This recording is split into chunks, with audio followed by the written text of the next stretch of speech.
Hi friends, మనమైతే వేటలో ఉన్నాం. వేటలోనైతే చేప అయితే నాయింది. ఆ చేపనైతే ఏ విధంగా తీస్తున్నారు ఒకసారి చూడండి. మా అన్న అయితే లాగుతున్నాడు కదా చేపను, మా బావ కూడా లాగుతున్నాడు. వాళ్ళిద్దరు అయితే లాగుతున్నారు చేపను. చేప అయితే చాలా టైట్గా వస్తుంది. చాలా పెద్ద చేప అయితే అనుకుంటాను నేనైతే. ఇద్దరు మనుషులు అయితే లాగుతున్నారు. వీడియో అయితే నాస్ట్గా చూడండి, చాలా ఇంట్రెస్ట్గా అయితే ఉంటుంది. మనమైతే 5 డేస్ ఆటకి అయితే వచ్చాము. 5 డేస్ ఆటలో ఈ చేప కాకుండా ఇంకా చాలా చేపలు అయితే లాగావు. ఒక 100 కిలోల నుంచి 150 కిలోలు పైగా ఉండొచ్చు. ఇంకా కరగడ చేపలు కూడా చాలా ఎక్కువగా నాగావు. ఇది ఏం చేప అయింది ఒకసారి చూడండి నాస్ట్ దాకా.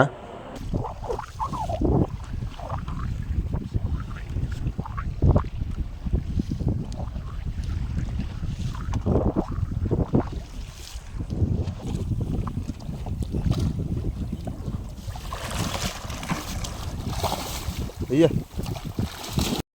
మనకైతే పడింది అయితే కరగడ చేప. అదైతే చాలా పెద్దది. ఒక 15 కిలోల నుంచి 20 కిలోలు పైగా ఉండొచ్చు. నేనైతే కరగడ చేపను ఒకసారి ఎత్తుతాను, చూపిస్తాను చూడండి. ఎత్తాను కదా, ఆ కరగడ చేప అయితే ఒక 15 కిలోలు 18 కిలోలు అయితే ఉంటుంది నేనైతే అనుకుంటున్నాను.